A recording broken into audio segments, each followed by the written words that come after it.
দেখুন বন্ধুরা, বৃষ্টি আসতে পারে। দেখুন আমাদের পুষ্করিণীতে অনেকগুলো কই মাছ হয়েছে। দেখুন কই মাছগুলো কেমন করছে, টুপুর টাপুর করছে।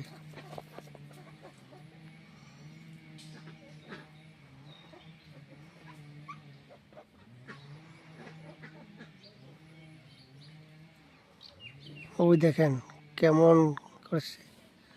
আমি একখানা জাল মেরেছিলাম, একবারে 20টা 22টা কই মাছ উঠে গেছে।